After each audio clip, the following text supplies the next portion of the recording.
bonsoir à tous.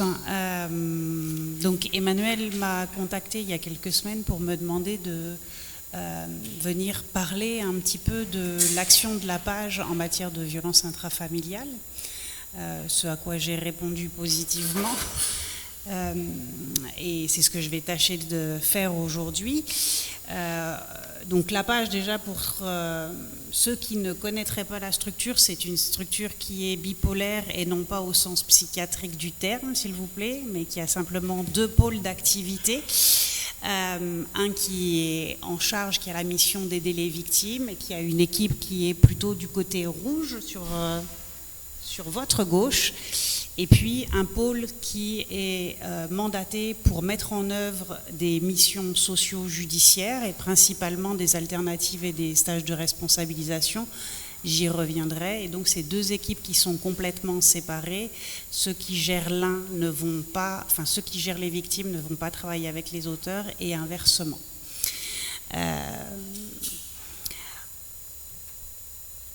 Je vais essayer d'être bref. Je vous prie d'excuser par avance les excès de parole qui pourraient venir de ma part, puisque quand on est passionné, on a tendance à vouloir dire beaucoup de choses. Et je vais essayer de me contenir. Donc, le pôle d'aide aux victimes. Alors, avant de commencer à présenter les activités, je voudrais surtout vous dire, et je misais sur le fait qu'il y ait un certain nombre d'étudiants ce soir, pour vous dire que le secteur dans lequel on intervient manque de professionnels qualifiés.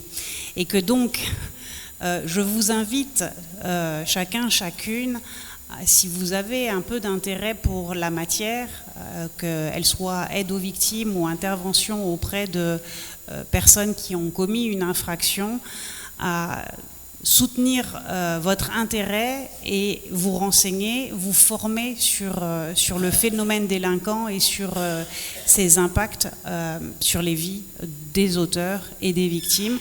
Je vous dirais qu'il y a du travail dans ce secteur. Il y a du travail au niveau... on pense souvent qu'en sortant de la fac de droit, on devient avocat ou magistrat, mais il y a plein de métiers en parallèle, que ce soit dans les forces de l'ordre, dans des actions de prévention, au SPIP, à la PJJ, et vous le verrez si vous nous suivez, il y a régulièrement des offres d'emploi dans nos services, et nos équipes ont vocation à croître un peu pour répondre à davantage de besoins. Je crois que depuis quelques années, la tolérance à la violence diminue. Et donc les signalements et les dépôts de plainte augmentent et les besoins en termes d'accompagnement augmentent parallèlement. Ce qui fait qu'il y a aussi besoin de développer en moyens humains, en ressources humaines qualifiées, des acteurs pour venir au soutien de ces publics qui sont tout particuliers, qui sont impactés, qui ont eu des trajectoires de vie qui sont souvent difficiles. Et donc je ne peux que vous inviter à vous former davantage et à vous impliquer dans ce secteur-là. C'est des métiers qui ont du sens en général individuellement et qui ont du sens pour la communauté. C'est des métiers qui ont un intérêt aussi, puisque le droit pénal et la prise en compte des violences dans le droit pénal n'a de cesse d'évoluer. J'imagine que si vous vous y intéressez un peu, vous avez vu l'évolution de ces dernières années. Historiquement, les victimes étaient considérées comme des témoins qui déposaient plainte et après les procédures ne s'en occupaient plus. Et petit à petit, au fil de l'évolution du droit, on est passé d'un statut de témoin à un statut véritablement de partie à la procédure. On voit comment évolue l'importance de cette troisième partie au procès, qu'elle acquiert des droits progressivement. On voit aussi toute l'évolution qui est relativement peu abordée quand on ne se spécialise pas en droit pénal et en criminologie et dans toutes les matières qui sont autour de la prise en compte des victimes ou des auteurs, comment évolue le droit de l'indemnisation, comment l'évolution des préjudices, comment de nouveaux préjudices sont petit à petit reconnus et comment on fait évoluer aussi la prise en compte des différentes conséquences d'une infraction sur une victime. Juste pour mémoire, sur ces 2 dernières années quand même, enfin depuis l'année dernière, la justice a reconnu l'indemnisation de la victimisation secondaire. Vous en avez parlé, vous pourrez aller faire les recherches aussi dans l'affaire de cet acteur célèbre, Depardieu, de l'impact, de comment, quand on ne prend pas en considération une victime, le fait de lui faire subir indirectement par de la lenteur de la procédure, par une certaine forme peut-être d'agressivité dans les auditions ou même dans les confrontations ou dans la façon de remettre en cause son discours, en tout cas dans la façon de la gérer dans la procédure, comment en tant que tel ça peut être vécu comme ce qu'on appelle une victimisation secondaire. Ça, c'est une nouveauté qui est apparue en 2025 dans le cadre de la loi au sens large, puisque c'était une décision de jurisprudence qui était revenue consacrer ce principe de la possible indemnisation de la victimisation secondaire. Et puis on a vu apparaître il y a quelques jours seulement la possibilité d'invoquer le préjudice lié au crime sériel. Et là je vous renvoie au procès de Le Squarnec. J'ai commencé à lire, je ne maîtrise pas suffisamment les implications pour vous en parler ce soir, parce que je pense qu'il faut prendre du recul aussi et analyser les décisions de justice qui sont rendues. Et je vous avoue que moi, comme probablement mes collègues à côté de moi, nous avons actuellement une activité très intense. Donc pour en revenir à ce que fait l'association d'aide aux victimes et ce qu'est aujourd'hui le pôle d'aide aux victimes Terra Maura. Alors, aujourd'hui, le pôle Terra Maura, c'est la seule structure qui est agréée par le ministère de la Justice. Cet agrément d'aide aux victimes a vocation à faire la différence entre une association qui peut être crise et qui peut avoir accès à un certain nombre d'informations judiciaires. Donc en fait, cet agrément permet au parquet de Papeete de nous saisir d'une situation pour qu'on vienne de manière proactive, même si la victime n'en a pas fait la demande, intervenir de manière proactive à ses côtés et l'informer sur ses droits, veiller à ce qu'elle puisse bénéficier d'une prise en charge adaptée, de mesures de protection éventuellement adaptées et veiller à sa bonne information tout au long de la procédure, sous réserve qu'elle l'accepte. On ne s'impose pas non plus aux victimes. Une victime qui voudrait ne pas être recontactée, on le respecterait de la même manière. Ou une victime qui est déjà prise en charge par un psychologue privé, patenté, qui est déjà pris en charge parce qu'elle connaît un avocat qui assure sa défense et qui n'aurait pas de besoin complémentaire, on ne va pas forcément assurer son suivi. On a pour principe de respecter aussi les positionnements de chacun. Donc cet agrément permet la réquisition article 41 et ces réquisitions interviennent dans plus de 90% des cas en matière de violence intrafamiliale et notamment en matière de violence conjugale. En dehors des cas de violence intrafamiliale, les seuls dossiers où on a été saisi pour l'instant, c'était vraiment sur des phénomènes comme des catastrophes d'ampleur. On a été saisi par exemple sur l'éboulement, on peut être saisi sur l'éboulement d'Afhaïti pour intervenir de manière proactive, ce qu'on appelle les événements traumatiques collectifs, un événement qui provoque une victimisation sur un nombre relativement conséquent de personnes. Cet agrément nous permet également d'être réquisitionné pour faire des évaluations de victimes. Les évaluations de victimes, c'est des dispositifs qui sont prévus par le Code pénal et qui ont vocation à permettre d'informer les magistrats sur la situation d'une victime, y compris au plus proche de l'audience. C'est-à-dire que concrètement, une victime, et notamment puisqu'on est dans le sujet des violences intrafamiliales, ce dispositif de Lévy d'ailleurs a été construit en pensant aux victimes de violences conjugales. L'idée était de dire qu'entre le moment de la plainte et le moment du jugement, la situation de la victime a tendance à évoluer. Donc régulièrement, quand la procédure arrive sur le bureau du parquet ou quand le procureur la gère dans le cadre de ce qu'on appelle le traitement en temps réel, Il va être plus ou moins inquiet pour la situation concrète de la victime. Est-ce qu'elle est encore en danger ou pas? Est-ce qu'elle a pu se réfugier? Est-ce qu'elle est informée sur les mesures de protection dont elle pourrait bénéficier?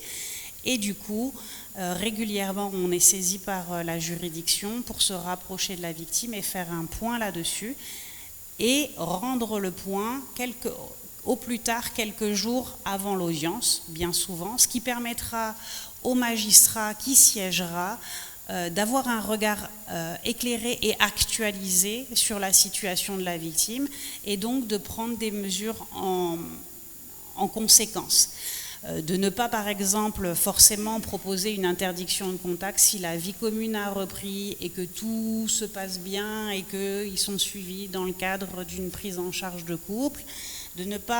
Au contraire, prévoir une mesure d'éloignement si c'est le souhait aussi de la victime, de mesurer la décision de justice aussi au regard de l'impact de l'agression sur la victime. Et je vous dirais que cette évaluation de victime répond un peu à ce qui existe en parallèle régulièrement, ce qu'on appelle les enquêtes sociales rapides qui sont réalisées et Philippe vous en parlera tout à l'heure, qui sont réalisées pour que le magistrat ait une vision éclairée et actualisée sur la situation de l'auteur avant l'audience. L'auteur présumé, pardon. Toujours est-il que ces évaluations de victimes sont confiées à la page pour éclairer le magistrat.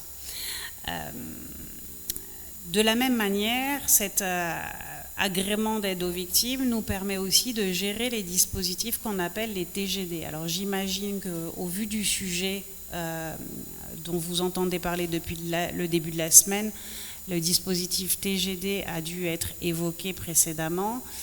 J'y reviens très rapidement. Le TGD voulant dire téléphone grave danger, c'est un dispositif qui peut être remis aux victimes initialement en état de grave danger, potentiellement en situation de risque de péril pour sa vie, et qui a vocation à déclencher une intervention priorisée des forces de l'ordre pour la sécuriser.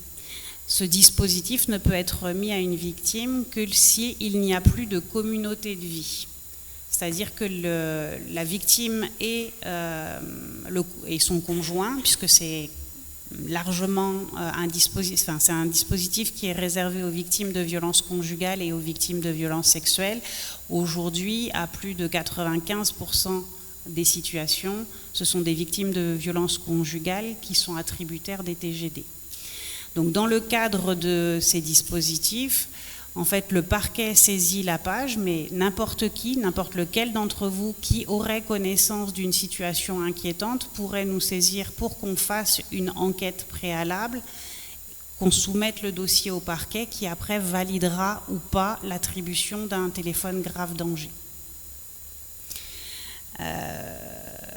Et l'attribution, c'est pas juste remettre un dispositif d'alerte à la victime, c'est remettre ce dispositif, vérifier toutes les 15 jours qu'il fonctionne et faire un point régulier sur la situation avec la victime. Ce dispositif est en général remis aux personnes dont les auteurs ne sont pas en détention provisoire, puisque l'intérêt c'est que quand la personne mise en cause sort de garde à vue et que parfois elle est mise sous contrôle judiciaire dans l'attente de son procès, vous savez que la privation de liberté reste l'exception et que sur le principe, c'est qu'une fois qu'on est condamné, qu'on le va en prison. J'imagine que je me sens mal à l'aise vis-à-vis des avocats de répéter ça, mais je pense que les niveaux d'information ne sont pas tous les mêmes entre les uns et les autres.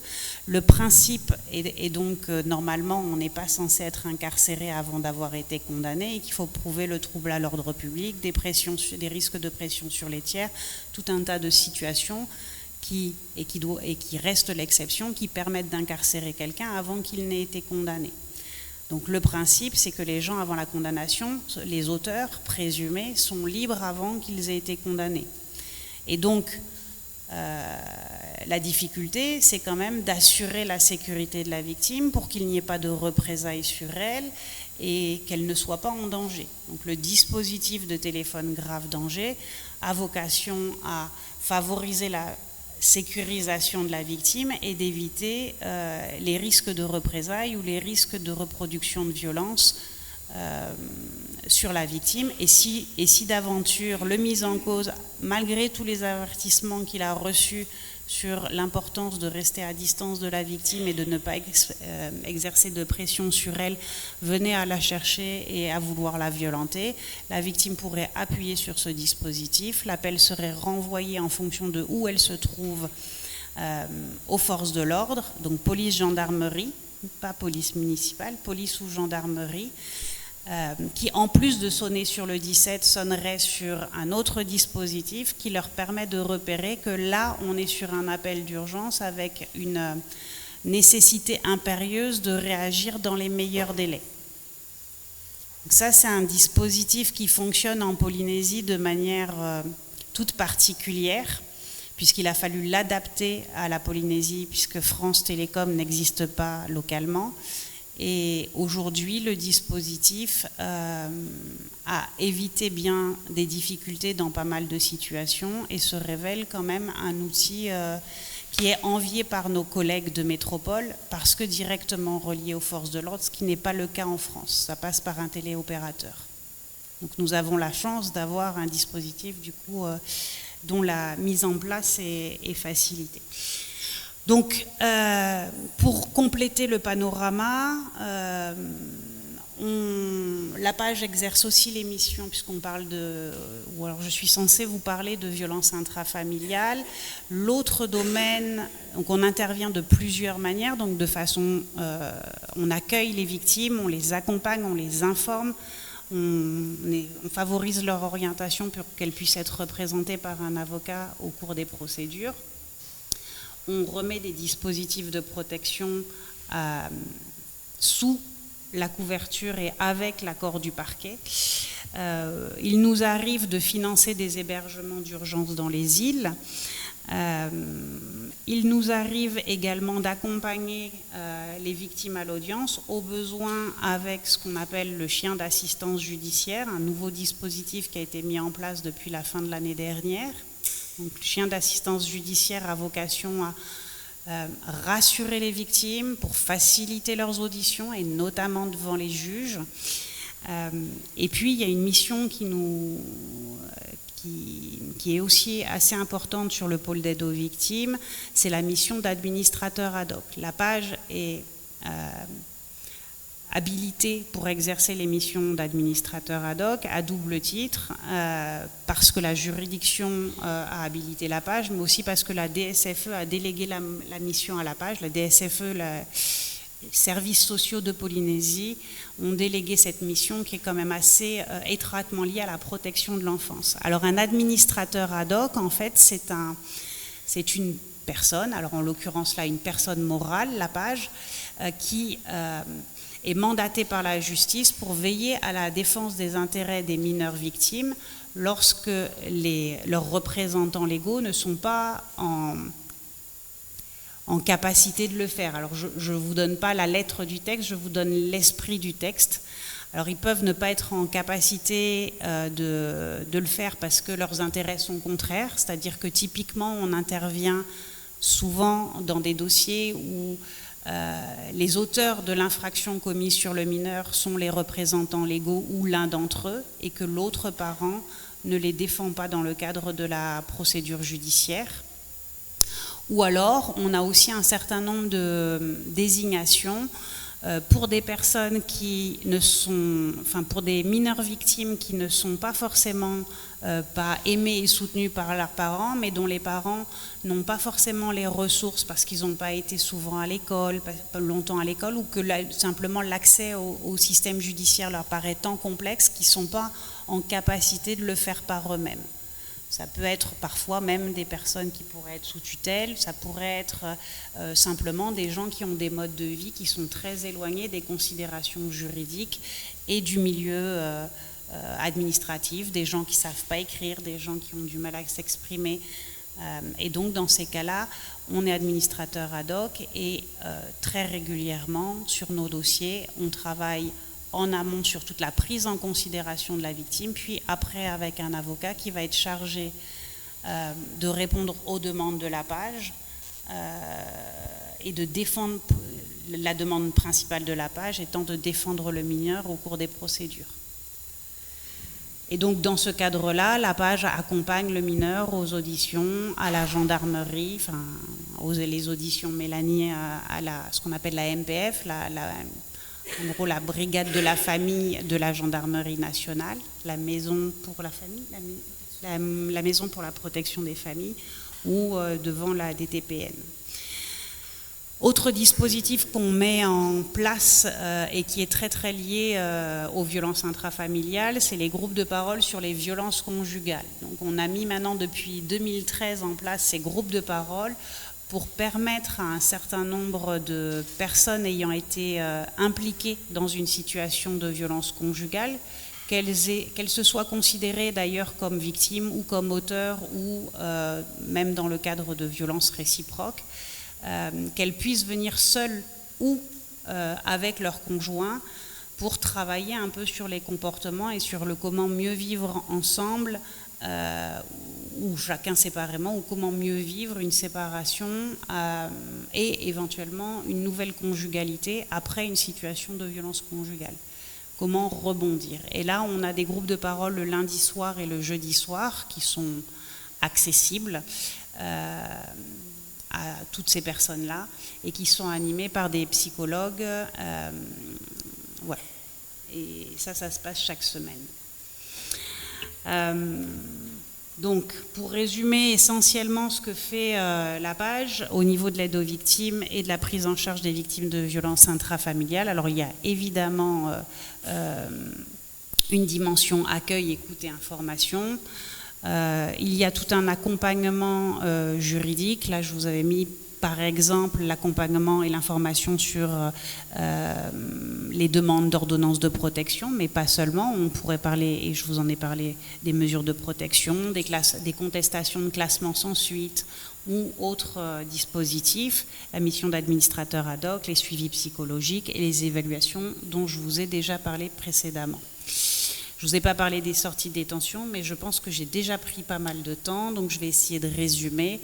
Simplement, en quelques chiffres, vous voyez sur la diapo que les victimes de violences intrafamiliales, ça représente plus de la moitié de nos suivis.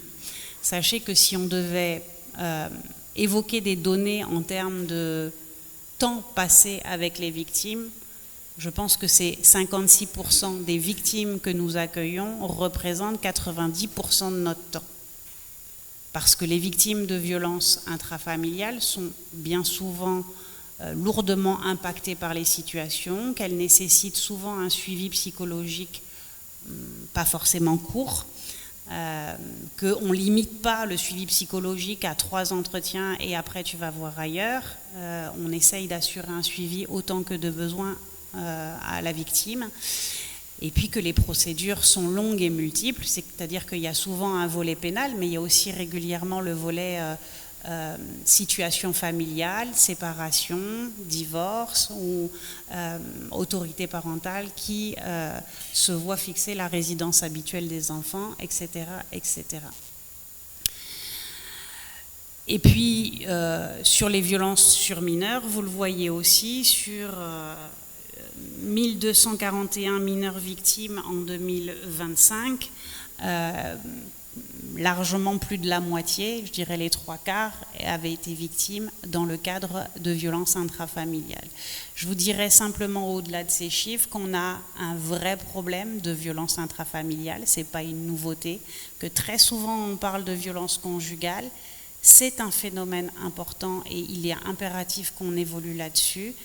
N'oubliez pas que les mineurs sont non pas témoins de violences conjugales, ils sont directement victimes, ils sont reconnus comme tels aujourd'hui, qu'ils sont aussi victimes de violences directes, pour bon nombre d'entre elles, que ces violences directes, et on le voit notamment sur nos dossiers d'administrateurs ad hoc, c'est essentiellement des violences physiques et sexuelles, qu'on a énormément de dossiers de violences sexuelles à suivre et qu'une vigilance de tous est nécessaire pour faire évoluer la situation. En parallèle de ça, je vous le disais au départ, la page, à la demande d'ailleurs du parquet en 2009, a ouvert un pôle destiné à mettre en œuvre des alternatives aux poursuites et notamment à développer la composition pénale mineure, la composition pénale qui n'existait pas à l'époque et qui est une mesure phare en matière d'alternatives aux poursuites. Et alors, je vous le dis parce que je reçois régulièrement des étudiants de droit dans mon bureau pour des recrutements. Les alternatives aux poursuites, ça n'a pas vocation à désencombrer le tribunal. Ça a vocation à avoir alors pas pour unique vocation de désengorger le tribunal. Ça, c'est un effet positif. Et aujourd'hui, les alternatives aux poursuites ont vocation à être une vraie mesure de premier ordre, de premier plan dans la gradation des mesures qui peuvent être proposées à quelqu'un qui a commis une infraction pour gérer au plus tôt après l'infraction, dans les meilleurs délais et de la manière la plus personnalisée possible, une prise en charge de l'auteur et essayer d'infléchir un parcours délinquant. Je vous le dis parce que c'est quelque chose qui est extrêmement important. Je le ferai pas si, enfin l'équipe ne le ferait pas si on n'y pensait pas. Mais c'est vraiment, vu l'énergie qu'on y met, c'est vraiment important d'y accorder un peu de crédibilité. Et pour bon nombre de personnes qui passent en alternative aux poursuites, les résultats sont positifs. Ils sont positifs parce qu'au-delà de simplement la convocation au tribunal et les 30 ou 40 minutes qu'on peut accorder sur un premier entretien, il y en a plusieurs derrière, et que derrière, il y a régulièrement des mesures de suivi, c'est-à-dire que de plus en plus, il y a des suivis psychologiques. Régulièrement, il y a des orientations vers le service du CEFI, il y a des orientations vers le CPSA, que ces orientations sont contrôlées, qu'on récupère les attestations visant à vérifier si les mises en cause ont bien respecté leurs obligations, leurs injonctions thérapeutiques, et que derrière, régulièrement, on a des auteurs d'infractions qui continuent ces suivis même après la fin de la mesure judiciaire. Je ne vous dirai pas que c'est tous, je vous dirai aussi qu'on a un certain nombre de dossiers qui sont clôturés et qu'il y a un certain nombre de dossiers qui n'ont pas vocation à passer devant le délégué du procureur et qui doivent impérativement passer en audience de juge, en audience de jugement, et derrière être pris en compte par le SPIP ou la PJJ dans le cadre d'un autre formalisme procédural. Pour autant, on développe un certain nombre de mesures et pour rester en lien avec le sujet d'aujourd'hui, en matière de violence intrafamiliale, on a mis en œuvre depuis quelques années les stages de sensibilisation et de prévention contre les violences au sein du couple. Et là, on reçoit, on est monté l'année dernière à 18 stages par an sur lesquels on accueille des auteurs de violences conjugales pendant une journée et avec différents intervenants et partenaires, des psychologues, des juristes, et on travaille non seulement sur le volet prise de connaissance de la loi et prise de conscience, encore une fois, et malgré tous les rendez-vous qu'ils ont eus avec le délégué du procureur, mais aussi il y a un certain nombre de mises en situation.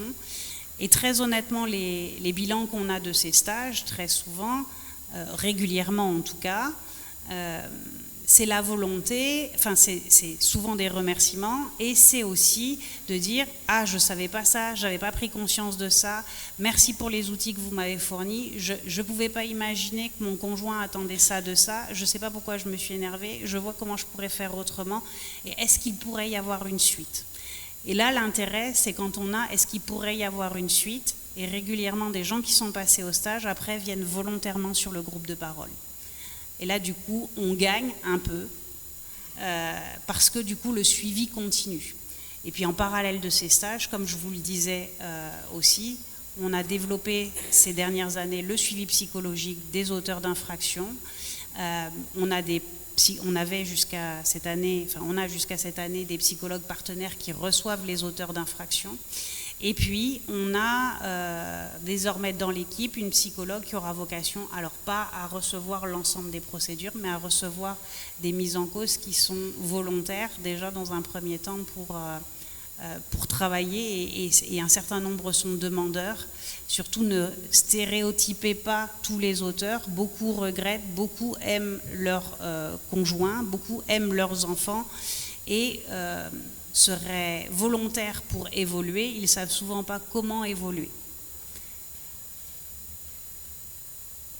Donc, à côté de ce stage de sensibilisation, ce stage qu'on appelle en mode raccourci stage violence conjugale, sur lequel on accueille principalement des auteurs dans le cadre pré-sententiel, donc avant condamnation et dans le cadre d'alternatives aux poursuites, on a un stage qui accueille aussi, et un stage dédié pour des auteurs qui ont déjà été condamnés par la juridiction, et c'est un stage à part.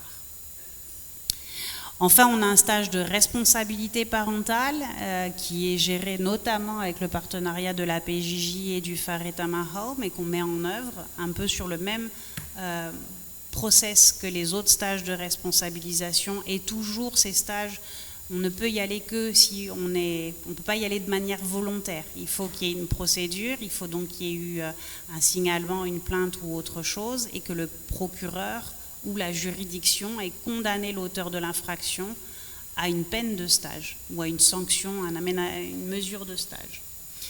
Et donc là, dans le cadre, on a également un certain nombre de parents ou de personnes faisant office de représentants légaux, donc régulièrement aussi des grands-parents qui ont femmes ou leurs petits-enfants, avec lesquels on revient aussi sur toute cette notion et toutes ces responsabilités parentales. C'est quoi être parent? Quels sont mes droits? Quelles sont mes obligations? Mais aussi, comment on peut faire? Parce qu'on se rend compte que ceux d'entre eux qui nous sont orientés, ces parents qui nous sont orientés, et c'est pour ça qu'ils nous sont orientés, je vous le dirai aussi, ils ont souvent des difficultés dans la relation avec leurs enfants, et souvent ils ne savent pas comment faire passer la consigne, faire respecter la consigne sans une baffe, sans une fessée, sans un châtiment corporel ou un châtiment humiliant, sans commettre une infraction en gros. Vous l'avez peut-être vu ces dernières semaines, une réaffirmation aussi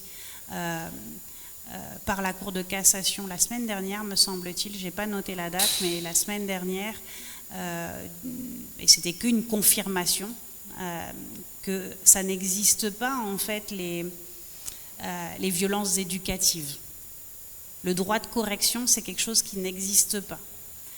Et les magistrats, ils doivent garder leur pouvoir d'appréciation sur la gravité des violences, sur ce qui a été fait, mais le texte, la loi, la société a réaffirmé au travers de l'adoption de différents textes que la violence était interdite, que toute forme de violence était interdite, y compris ce qu'on pouvait considérer à une époque comme des violences éducatives.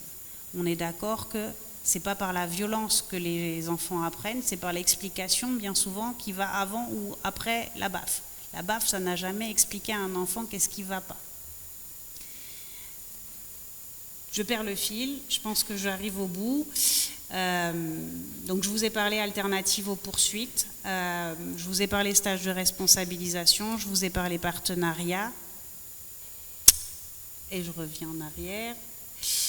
Ça représentait l'année dernière un peu plus de 1500 personnes, et vous le voyez, là encore une fois, les violences intrafamiliales et notamment les violences conjugales représentent la majeure partie de notre activité. Je vais laisser, j'ai l'impression que j'ai pris du temps, et donc je vais laisser la parole à mes voisins. Merci pour votre attention, j'espère avoir été claire.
bonsoir à tous.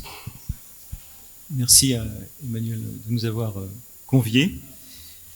Je voudrais vous présenter le service pénitentiaire, à la fois dans sa structuration, mais aussi vous donner, c'est, je pense, là que je vais passer le maximum de temps, les contenus d'intervention qu'on a pu développer pour prendre en charge les violences intrafamiliales et plus particulièrement les violences conjugales. Le SPIP, c'est un service du ministère de la Justice qui est rattaché à la direction de l'administration pénitentiaire. Il y a des SPIP dans chaque département et aussi en Polynésie. Donc ce SPIP, ce service est composé de 70 agents qui sont conseillers d'insertion et de probation pour plus de la moitié d'entre eux, et personnel administratif ou personnel de surveillance aussi, puisque c'est nous qui sommes chargés de faire la pose des bracelets électroniques. Le SPIP de Polynésie, il est organisé en 3 antennes. On a une antenne à Papeete qui intervient à la fois en milieu ouvert et en milieu fermé à la prison de Nutania. On a une antenne à Papeari qui intervient pour les personnes détenues au centre de détention de Tatutu.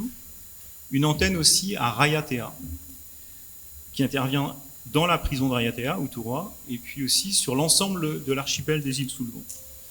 On intervient aussi par déplacement forain avec les magistrats ou bien par déplacement autonome dans les archipels, et on a aussi en charge les personnes qui sont détenues, quand il y en a, à la prison des Marquises à Taiohae. Alors, Cécile indiquait que le SPIP réalise des enquêtes sociales rapides, c'est vrai, mais je fais un tout petit détour pour vous dire qu'on intervient dans les 2 champs, à la fois avant la condamnation, ce qu'on appelle le pré-sententiel, et puis en post-sententiel, quand la condamnation a été prononcée. Dans le cadre pré-sententiel, on réalise les enquêtes, et on fait aussi le suivi des contrôles judiciaires qui sont prononcés par les juges des libertés de la détention ou les juges d'instruction. Je vous détaillerai un peu plus précisément les mesures que l'on suit en post-sententiel. Le SPIP intervient et a des missions assez précises, mais il n'intervient que sur saisine d'un magistrat, que ce soit dans le cadre pré-sententiel d'un juge d'instruction ou d'un juge des libertés de la détention. Et notre plus grand pourvoyeur de mesures et de suivi de personnes, c'est le juge de l'application des peines. Et je pose cette question, quelle peine pour traiter des violences intrafamiliales? Alors je les ai répertoriées, je vais y revenir, mais je vous donne quelques exemples. Parce qu'il y a manifestement des peines qui ne sont pas adaptées. L'emprisonnement, c'est une réponse très centrale en matière de prise en charge des violences intrafamiliales et des violences conjugales.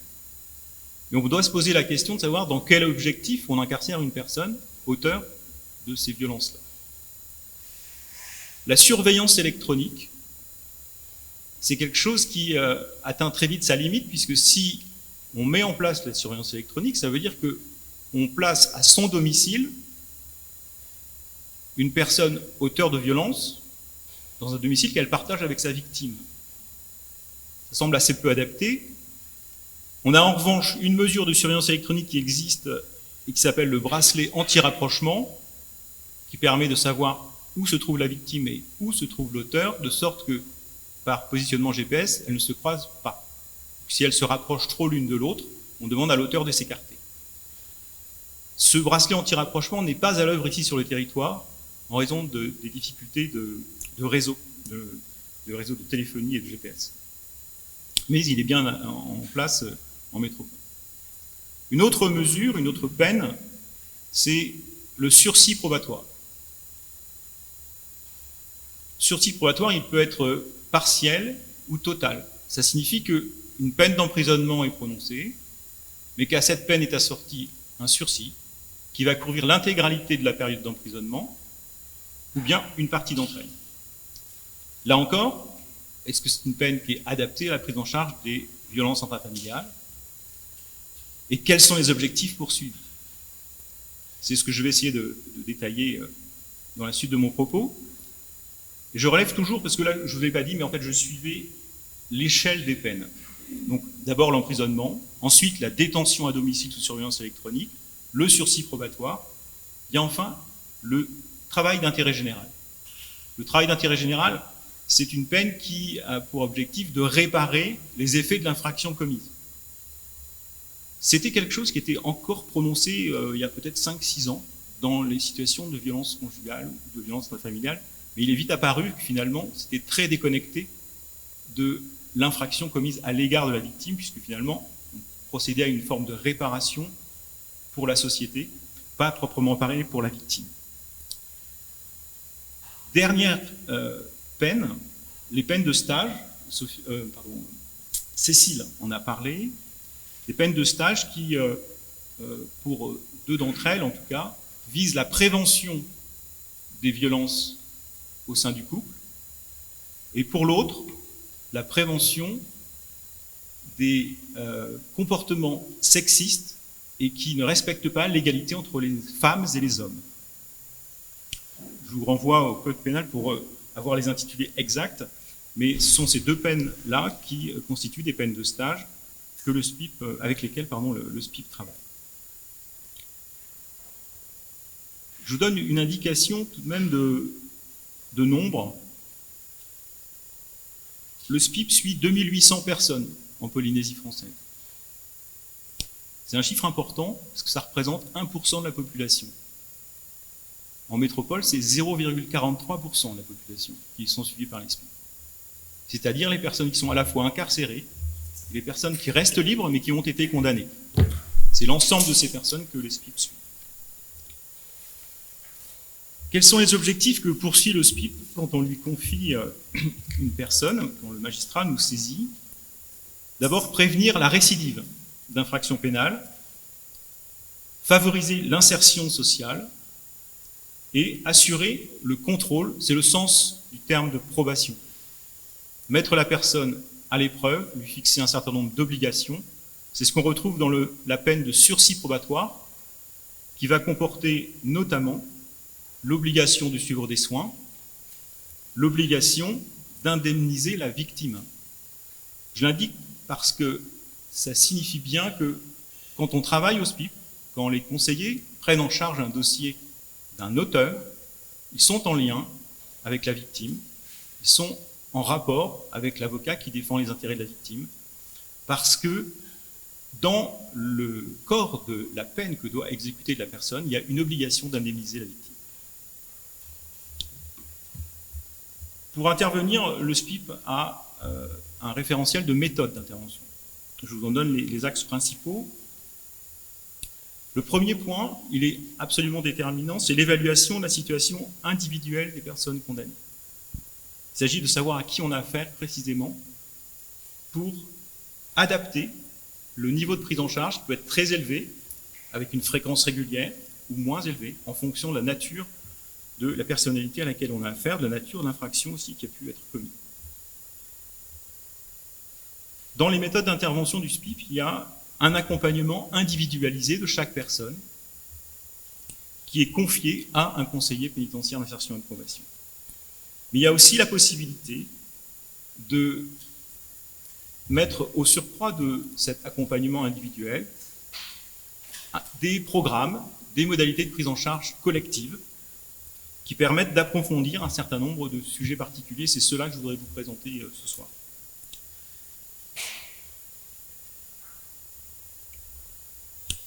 Je vais considérer que vous avez eu connaissance de l'ensemble de l'évolution de la législation au sujet des violences intrafamiliales, pour ne pas y passer trop de temps, et aller assez rapidement sur les chiffres. Les chiffres sont des chiffres que je voudrais comparer entre ce qui existe au niveau national et ce qui caractérise la Polynésie. En 2024, 190 personnes sont mortes en raison de violences au sein du couple. Il y a eu 40 suicides d'auteurs, ce sont tous des hommes, et 107 victimes d'infanticide.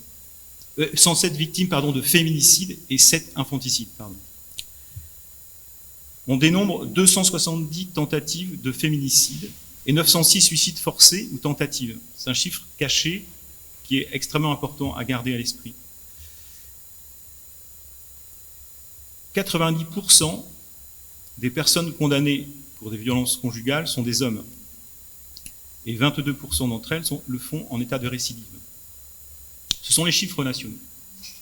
Sur le plan local, on a eu 18 morts en 7 ans, et chaque auteur était un homme. En 2024, 522 affaires ont été jugées, ça concernait 496 femmes, et la fréquence de ces affaires se rapporte à 41 par mois. Les auteurs de violences conjugales pris en charge par le SPIP sont à 96% d'entre eux des hommes.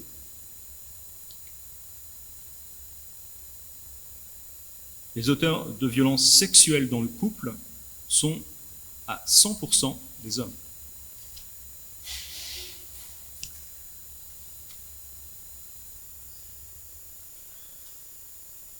Pour vous donner un ordre d'idée de l'évolution de cette prise en considération des violences intrafamiliales, on peut retenir ce chiffre au niveau national de 38 000 auteurs de violences intrafamiliales en 2021, au 1er janvier, et 55 000 auteurs au 1er avril 2024. À cette date, les auteurs de violences intrafamiliales représentent 23% de toutes les personnes placées sous main de justice. C'est-à-dire la part très importante qu'ils recouvrent au plan national. Au plan local, c'est un peu plus fort.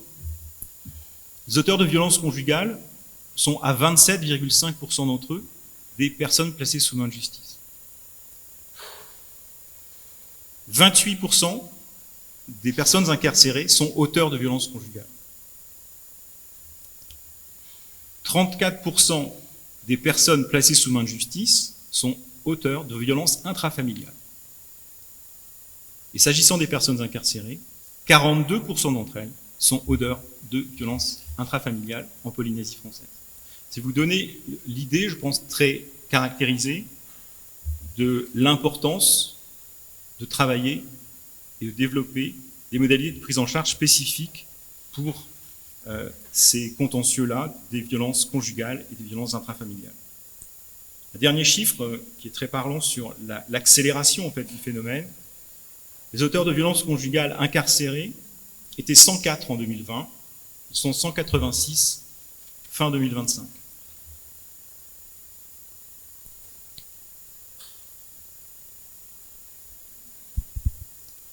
Pour vous présenter la manière dont le SPIP intervient, je suis allé prendre la structuration de la Convention d'Istanbul.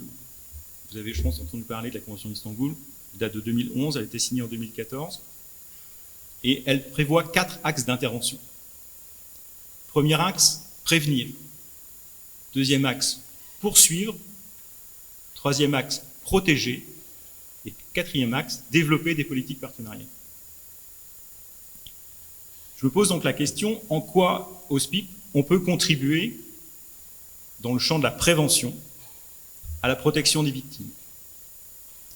Que peut-on travailler avec les condamnés et quels sont nos partenariats? La protection des victimes,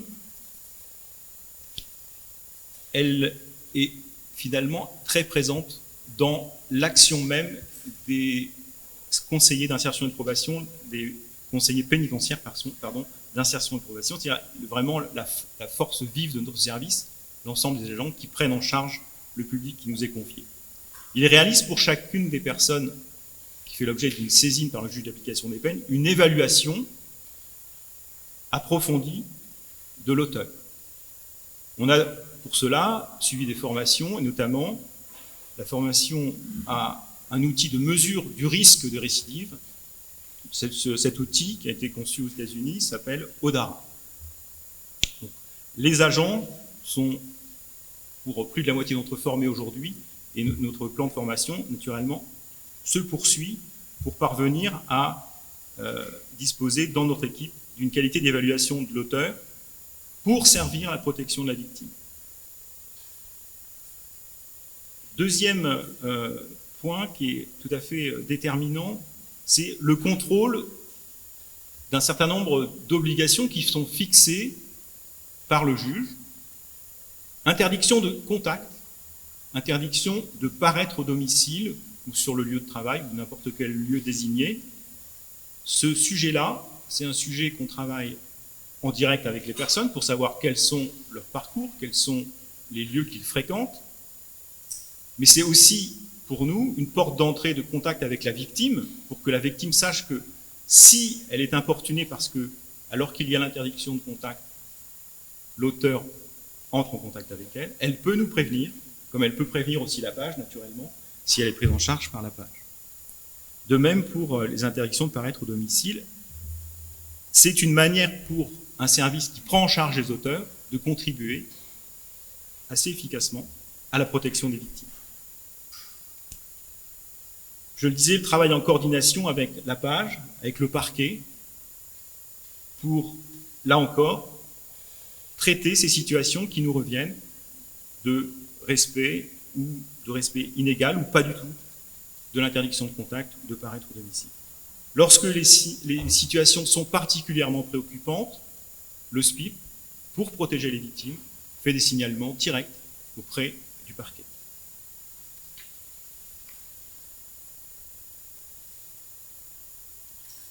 Protéger, poursuivre, c'est-à-dire, dans cet axe-là, condamner et, à terme, exécuter la peine.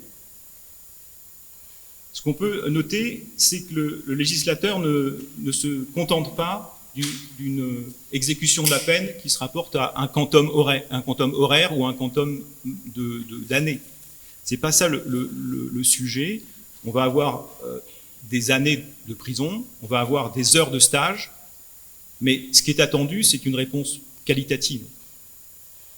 Donner du contenu à la peine, s'assurer de l'idée de responsabilisation, c'est-à-dire se poser la question comment est-ce qu'on peut amener quelqu'un de manière pédagogique à se responsabiliser, mais aussi travailler sur le développement d'un comportement qui est fondé sur le contrôle de soi, le respect des normes, en quelque sorte accompagner quelqu'un à devenir un adulte.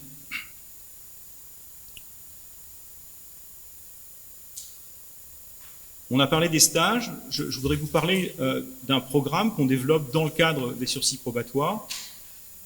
Ce programme s'appelle ADER, c'est un programme que les agents du service développent dans toutes les communes de Tahiti, à Moorea, qu'on commence à développer sur les archipels. On aura un prochain programme au mois de mars aux Marquises, par exemple, et puis aussi sur les îles sous le vent. Ce programme, c'est un programme qui est conçu pour développer, d'une part, les habiletés sociales, mieux entrer en relation avec l'autre, mieux comprendre ce que l'autre dit, c'est-à-dire aussi savoir l'écouter, être capable de demander de l'aide à un médecin, à une assistante sociale, pour régler une difficulté et non pas sombrer dans la difficulté au point qu'elle entraîne des passages à l'acte violent. Ce programme ADER, il a aussi une dimension un peu plus complexe qui vise à faire évoluer la manière de penser. Notamment parce qu'il apparaît que dans la manière que les auteurs ont de fonctionner, il y a une forme d'automatisme de la pensée.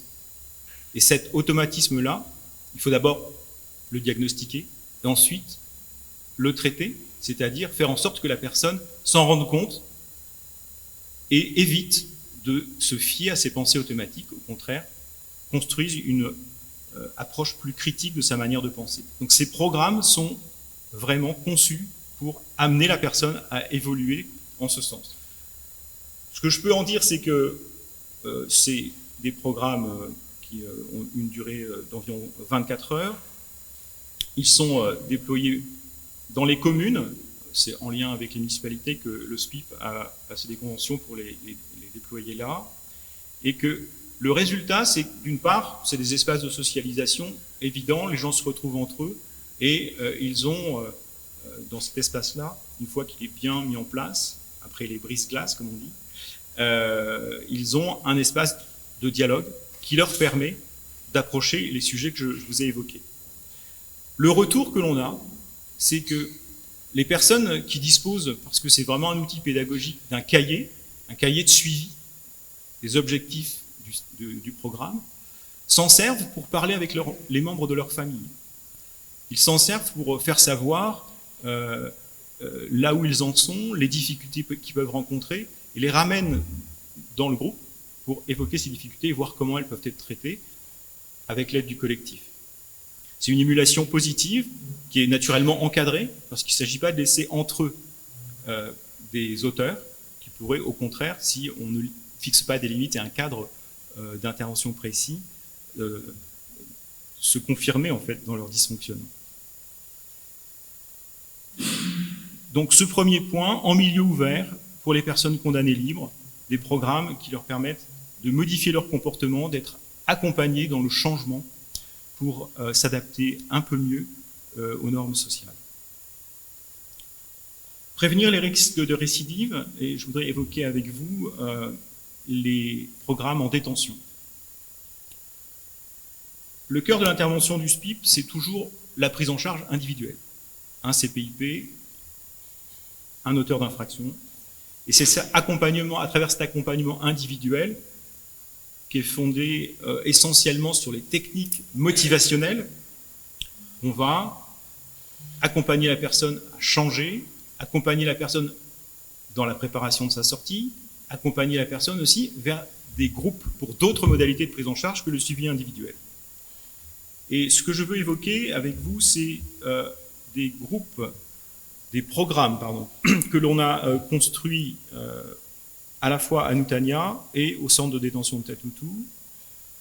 C'est des programmes de prise en charge des auteurs de violences intrafamiliales, mais aussi à Tatoutou, un programme de prise en charge des auteurs d'infractions à caractère sexuel incestueux. L'objectif de ces programmes, qui durent une centaine d'heures, on en fait 3 chaque année, ce qui fait que, grosso modo, une trentaine de personnes peuvent passer dans ces programmes. L'objectif, c'est de travailler sur les situations qui ont conduit les personnes à passer à l'acte et la manière dont c'est construite au fur et à mesure de leur parcours de vie, ces modes de fonctionnement et ces comportements qui ne sont pas adaptés. Pour ça, on s'appuie sur un travail de mise en situation scénarisé de situations ou de comportements qui déclenchent le passage à l'acte et qui permet aussi de travailler sur la gestion des émotions. Ce travail-là, on l'a confié à Impropaco, c'est la forme du théâtre forum, et je remercie Pascaline qui est présente ce soir. On a associé à ce premier mode d'intervention un outil de travail sur la maîtrise et du contrôle de soi, et aussi, à travers la communication non violente et la sophrologie, l'élaboration de stratégies d'évitement. Quand je repère que l'émotion est incontrôlable, est-ce que je peux trouver une issue qui m'évite d'avoir un passage à l'acte violent? Ce programme porte aussi sur le rappel de la loi, c'est le SPIP qui le fait en l'occurrence, et l'explication des textes. C'est assez surprenant de voir à quel point il est utile d'amener les gens à se questionner sur la manière dont les textes de loi ont été rédigés pour qu'ils en comprennent le sens, pour qu'ils se l'approprient et qu'ils, du coup, adoptent un comportement plus adapté.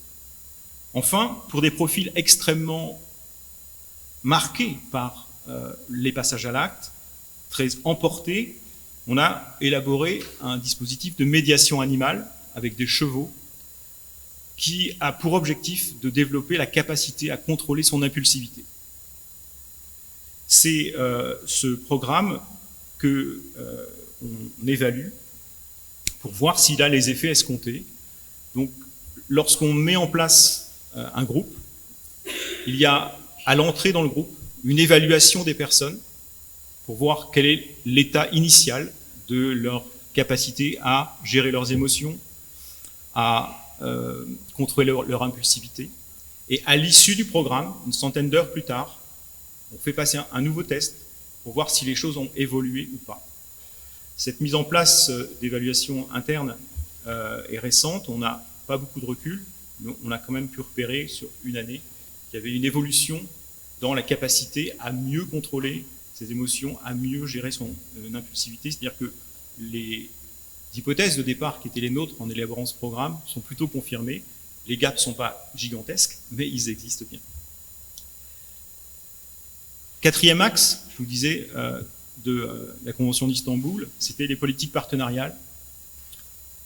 Et ce point-là, c'est un point qui est vraiment déterminant. Si on est là tous les trois ce soir, ce n'est pas par hasard. On a tenu fin 2025 un séminaire avec l'ensemble de notre équipe, mais aussi nos partenaires, les partenaires de la justice avec la PAGE, le parquet, la PJJ, les partenaires de l'action sociale, la DSFE, et ceux du soin, car on a aussi besoin de pouvoir orienter les personnes vers une prise en charge sanitaire, et je pense notamment au travail qu'on a pu faire avec le Faretamaho ou l'UAPED.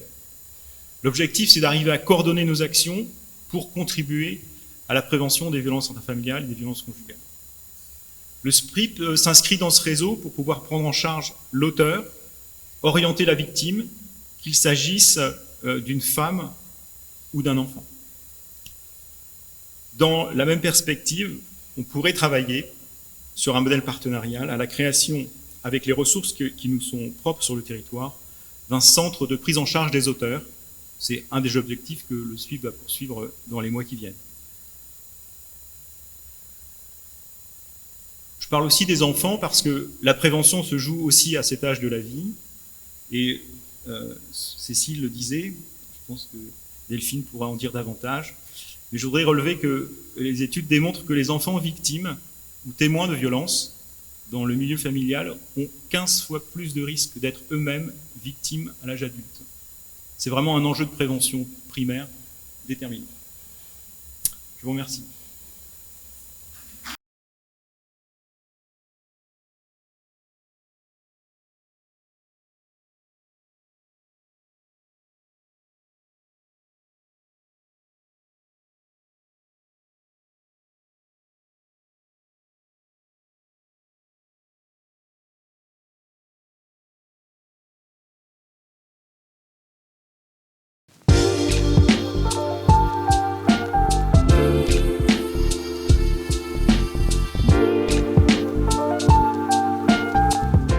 Bonsoir à tous. Donc, pour finir et compléter les interventions, parce que vous allez voir qu'il y a quand même dans la pédagogie qu'on développe beaucoup de similitudes.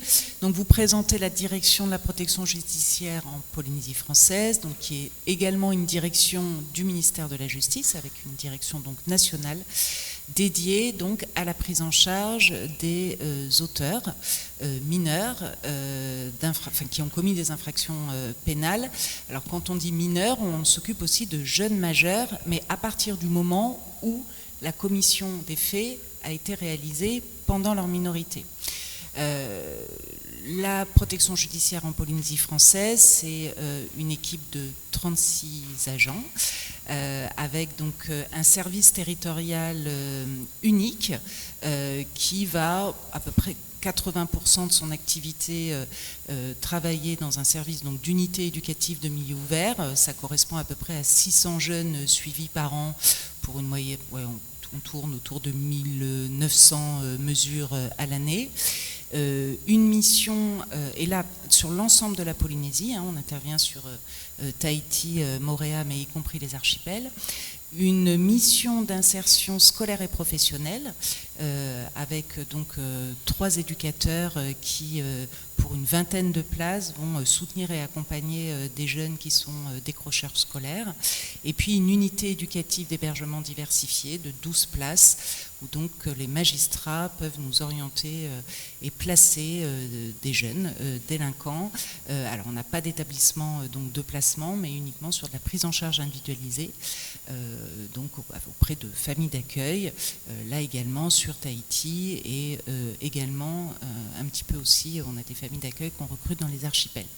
On a aussi la possibilité de procéder à des placements éducatifs à domicile, dans un cadre pénal, ce qui nous permet de pouvoir travailler soit à maintenir le jeune avant un placement, soit justement de continuer après un placement à préparer le retour au domicile pour qu'on puisse s'assurer que tout se passe bien et avoir une possibilité d'un relais dans le cadre d'un placement en famille d'accueil.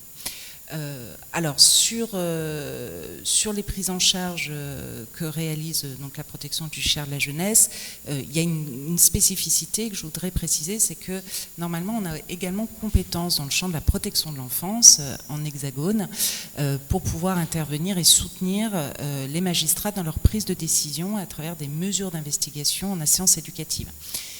En Polynésie française, nous ne pouvons intervenir que dans un cadre pénal. Il relève de la compétence du pays d'assurer, autant au niveau administratif que judiciaire, toutes les évaluations et la prise en charge des mineurs en danger. Voilà, donc vraiment vous précisez qu'on intervient exclusivement au pénal.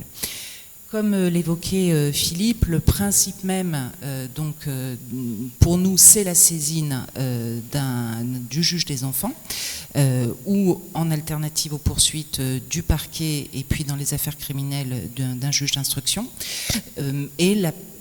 Normalement, là aussi, nous, on a toute une palette de prise en charge qui prône vraiment l'individualisation. Pour autant, depuis pas mal de temps, on a développé aussi des stages, différents stages, que ce soit des stages de citoyenneté, des stages de prévention sur les délits routiers, des stages de lutte contre les addictions.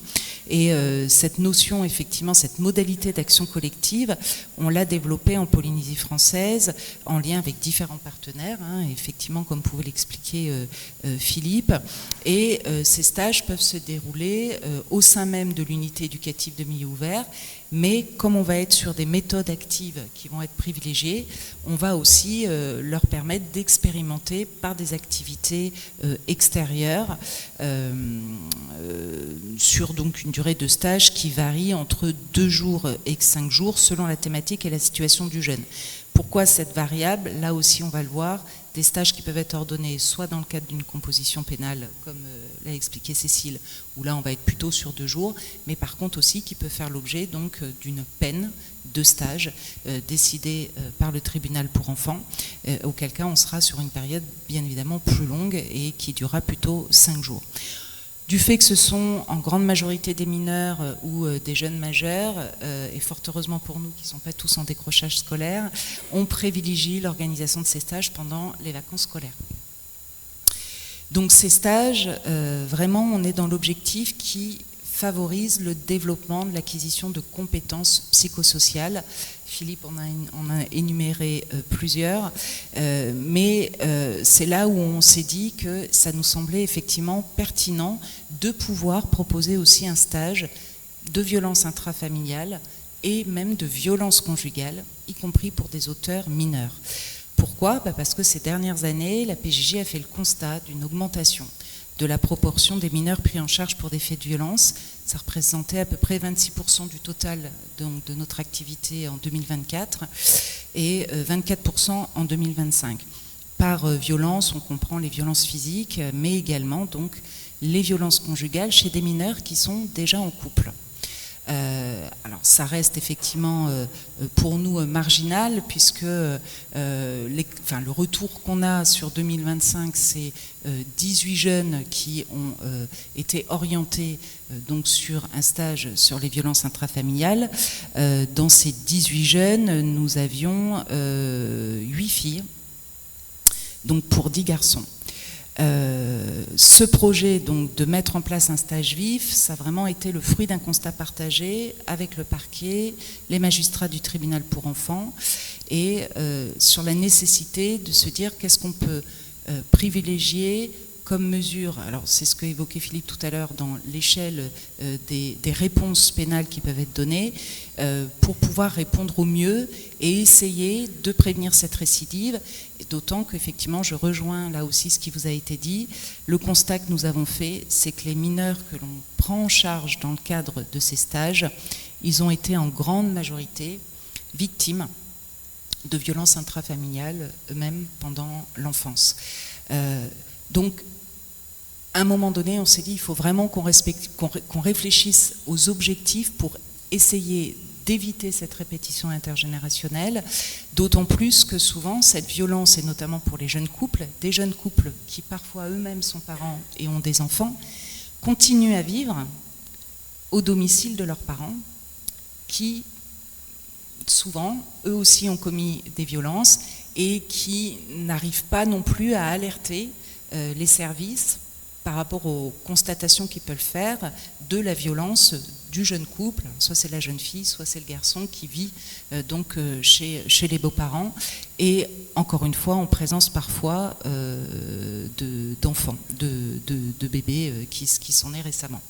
Donc l'objectif de ce programme VIF, c'était de se dire qu'il fallait qu'on essaye de travailler sur la prise de conscience de la gravité des violences, quelle que soit leur forme, essayer au plus de leur faire comprendre leurs responsabilités pénales et civiles, notamment sur les faits commis au sein du couple, et puis bien évidemment les conséquences en cascade pour le mis en cause par rapport à son droit de garde, par rapport à son autorité parentale dès lors qu'il y avait des enfants. Les sensibiliser aux conséquences de leurs gestes, tant à l'égard de l'implication judiciaire, mais aussi que sur celui de la vie de famille qu'il commence à construire, l'impact sur le conjoint victime et sur l'enfant témoin. Rappeler les droits et devoirs de chacun dans un couple, et notamment en travaillant surtout aussi sur la question de l'égalité entre les femmes et les hommes et le devoir de respect mutuel. Sensibiliser l'auteur des faits à la problématique de la violence en essayant de lui permettre de comprendre et d'analyser les mécanismes, le moment du passage à l'acte, et puis lui apprendre à repérer les situations à risque pour mieux gérer les situations de conflit et lui donner la possibilité d'adopter des conduites adaptées. Donc vraiment, on a voulu penser un stage qui permette aux jeunes de mieux comprendre ces difficultés comportementales et de trouver des clés pour mieux agir. Donc on a pensé et construit donc ce stage en 4 modules. Un module qui se porte là aussi sur le cadre juridique, la définition et les mécanismes des violences intrafamiliales, en essayant de leur faire comprendre, là aussi, Cécile le rappelait, toutes les formes de violence, verbales, physiques, sexuelles, psychologiques et affectives, les autres formes de violence aussi qui peut y avoir, matérielles, économiques, et puis aussi les violences parentales. Là aussi, ce qui est important, c'est que souvent on doit reprendre dans la présentation de ce cadre, comme souvent ils ont été victimes eux-mêmes, leur faire prendre aussi conscience que ce qu'ils ont vécu en tant qu'enfants n'était pas normal, était interdit par la loi. Et parfois même, on peut accompagner ces jeunes vers des dépôts de plainte. Alors, pour essayer de leur faire comprendre ce cadre juridique, on fait intervenir la Maison de la protection des familles, dont on vous a parlé tout à l'heure au niveau de la gendarmerie. On a aussi un outil qui s'appelle l'Expo 13-18 Questions de justice, qui est vraiment une exposition spécifique pour les jeunes, et donc selon les différentes thématiques qu'on va utiliser comme support interactif. On leur permet aussi de participer à une audience en comparution immédiate au tribunal. Voilà, souvent aussi on essaye de voir si on peut, avec le tribunal, faire en sorte que lorsque c'est pendant les vacances scolaires, on puisse quand même orienter sur des procédures qui viennent aussi leur parler et qui parlent de ce sujet. On a un deuxième module qui concerne les conséquences psychologiques et physiques des violences intrafamiliales. Et là, on va travailler souvent avec les supports qui sont proposés par la MIPROF. Je ne sais pas si vous connaissez, c'est la mission interministérielle pour la protection des femmes contre les violences et la lutte contre la traite des êtres humains. Et ils font beaucoup de petites capsules vidéo. Et donc nous, on en a retenu une qui s'appelle « La souffrance des victimes », Tom et Léa, et ce qui nous permet ensuite de pouvoir, sur la même pédagogie des groupes de parole qui vous a été présenté tout à l'heure, d'essayer de reparler de la souffrance des victimes qu'ils ont pu voir dans ce film, d'identifier les formes de violence présentes dans le film, d'identifier les conséquences psychiques et philosophiques, psychologiques et somatiques des violences sur le conjoint et les enfants. là aussi, pour qu'ils puissent arriver à expérimenter, nous avons le même partenaire que le SPIP, puisque nous travaillons avec Impropaco, donc des ateliers par le jeu qui sont animés par Pascaline Jamet. Donc l'idée, c'est vraiment là aussi de leur permettre de faire jouer donc, des scénettes de théâtre autour du thème des violences intrafamiliales et des violences conjugales, là aussi comme un moyen de faire émerger la parole et la réflexion. On pense surtout, alors pour les majeurs certainement aussi, mais c'est vrai que pour les mineurs, favoriser l'émergence de cette prise de conscience par le vécu, pour qu'il arrive, voilà, en expérimentant déjà ce que lui il a pu vivre, de pouvoir mettre des mots, de pouvoir le rejouer dans des scénettes avec ces ateliers, on trouve que c'est un média extrêmement intéressant. Et puis là aussi, ça permet aux mineurs de reconnaître ses limites, de dire, voilà, non, à un moment donné, je ne peux pas m'empêcher que de passer à l'acte, d'être conscient de ses émotions et d'essayer de les gérer, d'accepter aussi le conflit, parce que nous, on parle là d'adolescents, donc ils sont aussi en pleine contradiction dans la gestion de leurs émotions, d'apprendre à les gérer, d'essayer d'écouter quand effectivement on peut en face lui faire des remarques, penser toujours à un moment donné aussi à essayer de reformuler avec lui, lui dire qu'il peut demander de l'aide et donc qu'il comprenne comment savoir le demander, lui aussi accueillir et reconnaître les propres traumatismes qu'il a pu avoir. Et c'est tout ce travail-là dans le stage qui va nous permettre de poursuivre ensuite l'accompagnement et de pouvoir orienter vers les bons partenaires. Le module 3, il est spécifiquement sur le couple, avec les représentations, les influences et les attentes que les jeunes peuvent avoir.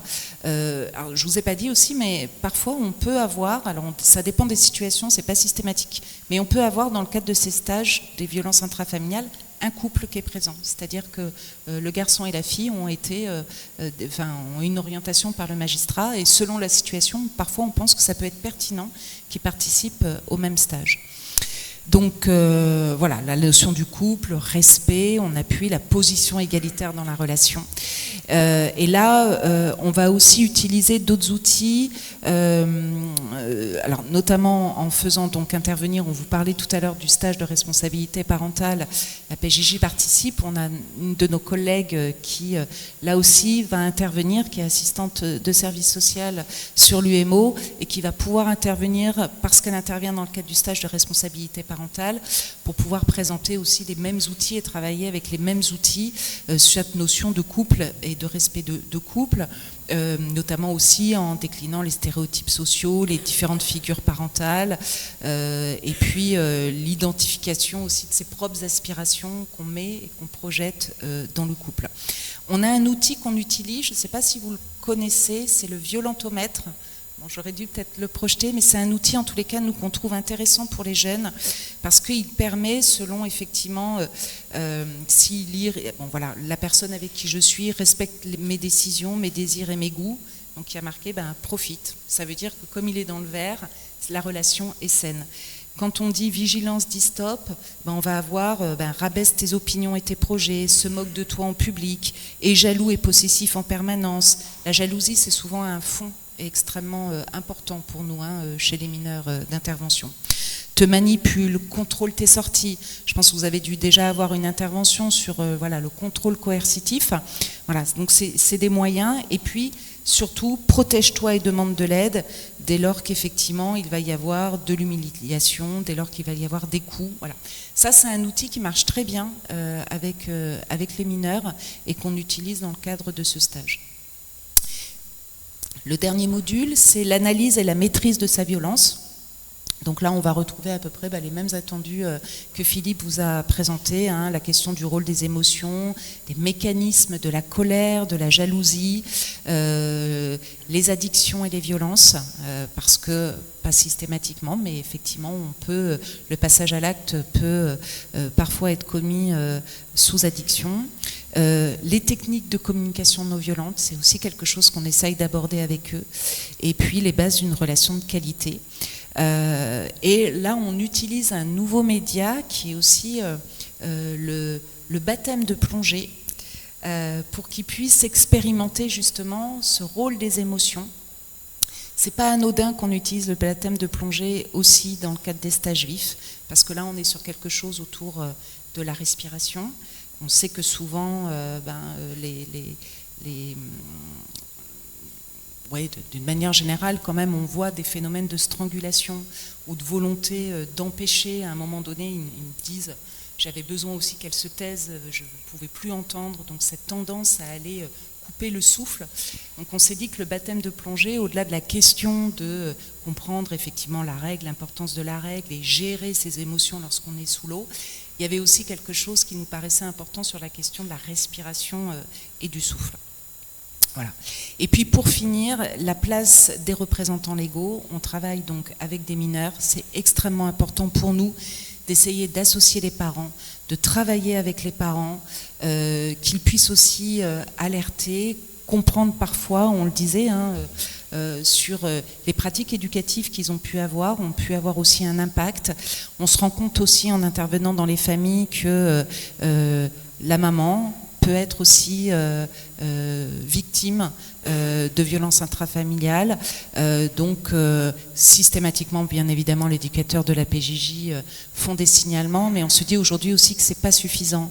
C'est comment est-ce qu'on peut les accompagner avec donc des ressources, voilà, aussi accompagner les parents de ces enfants, soit vers le CDFF, soit vers un dépôt de plainte.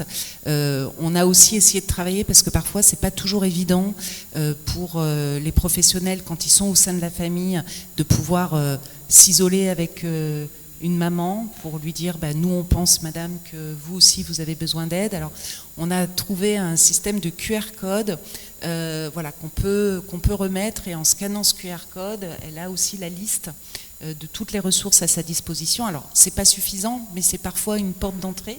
On a mis aussi ce QR code, nous, dans les toilettes de nos services, lorsque les familles viennent ou les jeunes viennent, en toute discrétion, ils peuvent scanner, il y a marqué, ils savent, en scannant ce QR code, ce qu'ils vont trouver comme lieu ressource. Voilà.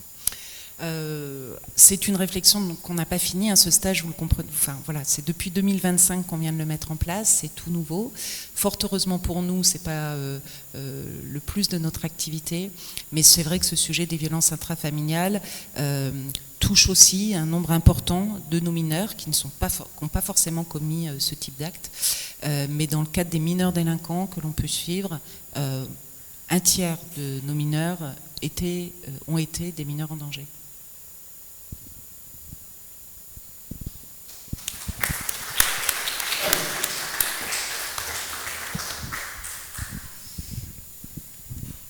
Merci beaucoup pour vos 3 interventions, c'était vraiment passionnant et j'avoue que j'ai découvert beaucoup de choses, notamment les outils utilisés qui sont très très intéressants.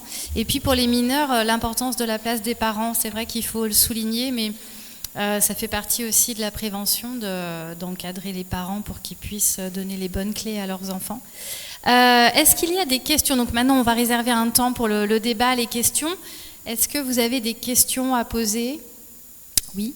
Alors, je vais juste d'abord en poser une avant, parce que vous avez parlé de la coordination qui était très importante. Comment concrètement est-ce que vous travaillez, au moins vous 3 ensemble, avec vos institutions? Concrètement, vous avez des réunions mensuelles ou vous repérez par exemple une typologie de victimes et vous demandez qu'est-ce qu'on peut faire pour les auteurs pour traiter ce type de victimes, ou comment ça se passe? Voilà, après je laisse la parole au public.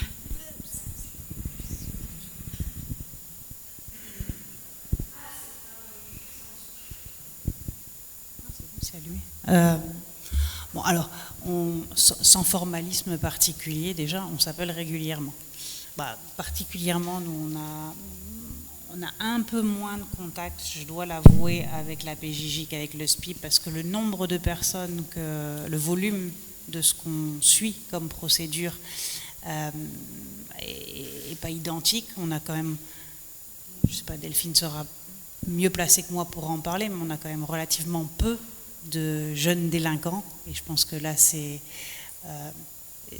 tout bénef pour la Polynésie, et moins on en aura et mieux on se portera. C'est que Mais toujours est-il que, alors, les collaborateurs, nous, on s'appelle régulièrement avec Philippe et avec Sophie qui est dans la salle, notamment parce que Sophie est particulièrement en charge des suivis des dossiers sensibles en matière de violence conjugale et de violence intrafamiliale. Nos équipes se connaissent. Je vous dirais même qu'il y a eu parfois des gens de la page qui ont fini au SPIP et des gens du SPIP, des fois, qui viennent passer un temps à la page. Donc en fait, nos équipes se connaissent, puis je pense que c'est une bonne chose qu'on arrive à communiquer sainement. Il y a des actions qui sont menées un peu de commun. Sur les groupes de parole, on a énormément de personnes qui sont orientées aussi par le SPIP. Je pense que communiquer, la clé c'est de communiquer. Après, il y a des choses plus officielles. C'est-à-dire qu'au plan Polynésie, il y a les travaux des commissions de ce qu'on appelle le comité local de sécurité et de prévention de la délinquance. Il y a des réunions parfois sur des sujets thématiques aussi. Il y a les CLSPD des communes, c'est-à-dire il y a le comité de prévention de la délinquance de Polynésie française, mais de plus en plus se développe dans différentes communes, à Piré, à Papeete, l'autre jour on était à Mahina, voilà. Et puis il y a des commissions qui se développent pour lutter, prévenir et mieux connaître les dispositifs de proximité, quand aussi les réseaux de proximité sont confrontés à une difficulté. L'idée étant d'aller au plus proche de la population et que la population, et on connaît les problèmes de transport en Polynésie, puisse se saisir des différents soutiens à leur disposition, que ce soit d'ailleurs des soutiens qui travaillent avec le milieu judiciaire ou d'autres aussi en complément, parce que là on est 3. Mais je voudrais dire aussi que lutter contre la délinquance, lutter contre les violences, c'est aussi du travail qui est fait par d'autres organismes de prévention, comme la DPDJ, comme les actions qui peuvent être mises en place dans les centres de vacances. Moi, je crois aussi beaucoup à la plus-value que peuvent apporter les centres de vacances et l'ouverture et les signalements qui peuvent être émis, parce que pendant les périodes de vacances, les enfants sont en capacité, quand ils créent un lien avec leurs animateurs, de révéler un certain nombre de situations. Avec leurs éducateurs sportifs, etc., etc. Et puis avec la PJJ, on a appris à... Alors la PJJ en Polynésie, et je te laisserai la parole, mais elle est relativement récente, mais on a appris à se connaître, on a appris à se côtoyer, et puis on apprend chaque jour à se comprendre un peu mieux et à mieux se compléter. Hein. Donc quand on a besoin, on s'appelle, et puis après on se voit régulièrement dans des présentations ou réunions plus formelles. Bon, effectivement, la PJJ, elle a 20 ans en Polynésie, elle s'est construite. Mais c'est vrai que moi, pour ma part, je suis arrivée, c'est ma première expérience ultramarine, je suis arrivée en Polynésie il y a 1 an. Et c'est vrai que ça a été pour moi extrêmement important de m'appuyer et sur l'expertise du SPIP et sur l'expertise de la page, d'abord pour mieux comprendre le phénomène, pour parfois même... soumettre des réflexions que je pouvais avoir. Voilà, on s'est vu il n'y a pas longtemps avec Cécile et avec Philippe. Je les ai interrogés sur que pensez-vous de la justice restaurative comme une autre piste qu'on pourrait proposer, y compris dans le cadre des violences intrafamiliales. Et voilà. Et c'est des choses qui, en tous les cas pour moi, sont très précieuses, d'échanger, de partager, parce qu'on est toujours dans la recherche de quelles nouvelles actions on pourrait développer, quels indicateurs. Donc là, on travaille... Voilà, je regarde Amandine Serré, qui est la directrice du STEMO, qui est présente, mais on essaye de réfléchir sur comment on pourrait affiner nos indicateurs pour mieux comprendre le phénomène, comment à partir peut-être en travaillant sur un peu les récits et les histoires de vie de nos jeunes,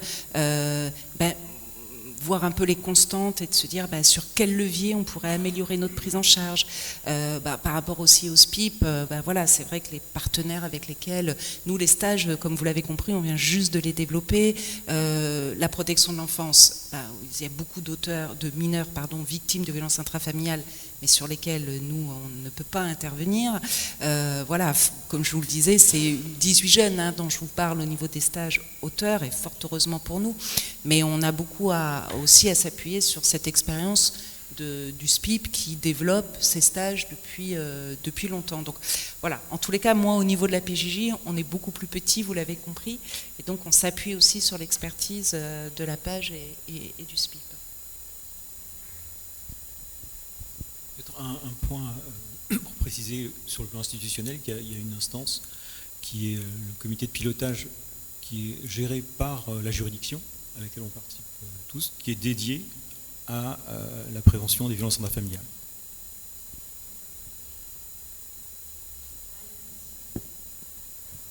Merci de vos interventions. Je voudrais vous poser 2 questions. Une question en ce qui concerne monsieur pour l'indemnisation des victimes. Qu'en est-il quand les auteurs ne sont pas solvables?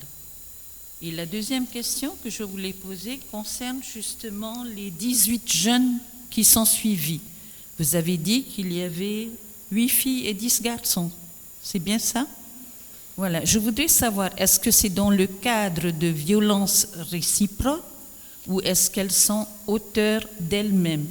Et est-ce que la tendance n'est pas en train de se renverser?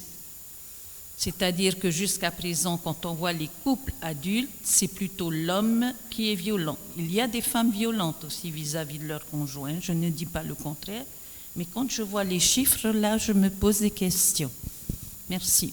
Alors, je vais pouvoir vous répondre très rapidement, parce que j'avais fait le point sur ces situations. Oui, c'est sur le terme que vous avez utilisé, de la violence réciproque, voilà. Et je m'étais permis aussi de demander donc sur ces situations qui avait déclenché la violence. Généralement, la violence des filles a été en réponse à une première violence posée par le garçon.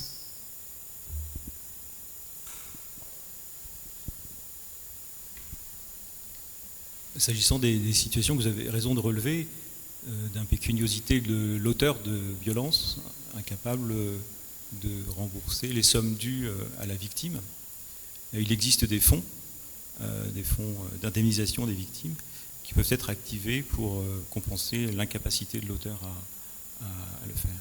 Mais je pense que Cécile, accompagnant les victimes, a une expérience plus grande que la mienne en matière d'indemnisation des victimes.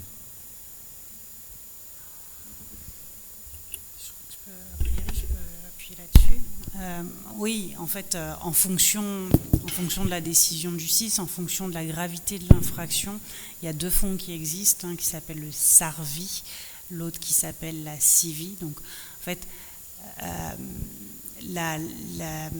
ça va dépendre un peu des conséquences de l'infraction, de quel a été le type de condamnation, parce que violence conjugale, ça regroupe quand même des réalités variées. C'est-à-dire que dans les violences conjugales, il peut y avoir des viols conjugaux, il peut y avoir des homicides conjugaux avec des enfants qui méritent une indemnisation. Puis là, on va être plutôt sur une indemnisation par le fonds de garantie, le FGTI, mais via bien souvent la CIVI, alors que sur des violences ordinaires qui vont faire l'objet d'une condamnation au tribunal correctionnel, alors quand je dis ordinaire, c'est le jargon du milieu. En même temps, une violence, c'est jamais ordinaire, hein, mais je veux dire sur des violences avec des conséquences ayant entraîné une moindre gravité, on est plutôt sur des saisines SARVI pour obtenir le remboursement. L'idée, c'est que la victime n'ait pas à courir derrière l'auteur et pour récupérer ses dommages et intérêts une fois qu'elle a une décision de justice. Alors là, je vous mentirai pas, moi je plaide aussi parce qu'on a quasiment la moitié des procédures qui passent en alternative aux poursuites. Or, en alternative aux poursuites, ça ne nous permet pas de disposer de décisions judiciaires susceptibles d'être un justificatif pour le SARVI. Et du coup, il est bien plus compliqué d'obtenir l'indemnisation juste de la victime en alternative aux poursuites que devant le tribunal correctionnel. Et je souhaiterais, moi, voir la loi évoluer sur ce point-là. Et alors, si en plus de moi, d'autres peuvent écrire à leurs députés pour qu'une proposition sorte pour étendre l'indemnisation via le SARVI aussi aux décisions homologuées par un magistrat dans le cadre des alternatives aux poursuites, je vous en serais très reconnaissante pour les victimes. Ceci dit, la question était peut-être un petit peu ailleurs. Quand le fonds d'indemnisation verse à la victime, alors au bout d'un certain temps, on évalue entre 6 mois et 1 an pour le SARVI, et puis après pour les dossiers plus compliqués, ça peut nécessiter des expertises. Très souvent, il y a quand même des avocats qui saisissent le fonds de garantie, et transactions ou décisions et validations ou décisions qui tranchent par la commission d'indemnisation des victimes, CIVI, c'est ce que ça veut dire. Et après, il y avait une autre question derrière, c'est est-ce qu'un jour, les auteurs remboursent, j'imagine, le fonds de garantie. Alors là, c'est vraiment la mission du SPIP à ce moment-là. Et parce que nous, dans notre sphère, notre objectif, c'est que la victime soit indemnisée. Moi, j'avoue qu'en tant que citoyenne, je compte sur le SPIP pour que justement, pour assurer le suivi de la mesure auprès des auteurs et le remboursement de ces fonds-là. De ce que j'en sais, mais je rendrai la parole à Philippe, bien souvent le suivi du SPIP s'arrête avant la fin du remboursement par l'auteur du fonds de garantie. Ceci dit, la dette, juridiquement, elle survit à la saisine du SPIP et au suivi par le CPIP. Donc l'État peut récupérer parfois par différents moyens les fonds. Et au besoin même, en vendant une terre, une voiture ou autre chose pour pouvoir indemniser la victime. Il y a des choses qui sont possibles. Les services qui remboursent la victime se retournent vers l'auteur aussi. C'est-à-dire que le SARVI, lorsqu'il fait un versement à la victime, va aller chercher auprès de l'auteur la compensation du versement de l'indemnité qu'il a réalisé. De notre côté, au SPIP, le travail que l'on fait, c'est un travail d'évaluation de la capacité financière de la personne. Et il est tout à fait fréquent que des personnes soient dans des situations d'impécuniosité majeure. Il y a aussi un certain nombre de personnes qui s'arrangent pour dissimuler les revenus dont ils disposent. C'est de cela dont il faut qu'on parle sans doute. Et dans ce cas-là, on a naturellement la possibilité, puisqu'on est saisi par un magistrat, de lui rendre compte de la difficulté qu'on rencontre. Et le magistrat va rappeler à la personne l'obligation qu'elle a. Dans certains cas, lorsque la personne ne répond pas à l'obligation qui lui a été fixée, le magistrat peut décider, sur réquisition du parquet, et lors d'un débat contradictoire avec la personne, de révoquer sa mesure, c'est-à-dire là où il y avait un sursis probatoire avec obligation de rembourser la victime, ce sursis, il était calé sur une peine d'emprisonnement, c'est la peine d'emprisonnement qui serait mise en œuvre, parce que l'obligation n'est pas remplie. Et une autre modalité qu'on utilise quand même assez fréquemment, parce que les prisons, vous le savez sans doute, sont vraiment, vraiment pleines, on utilise aussi la prolongation de la mesure, c'est-à-dire qu'une mesure qui était prévue pour 24 mois va être rallongée de 12 mois, au cours desquels on attend de la personne qu'elle réalise l'obligation qui lui a été assignée.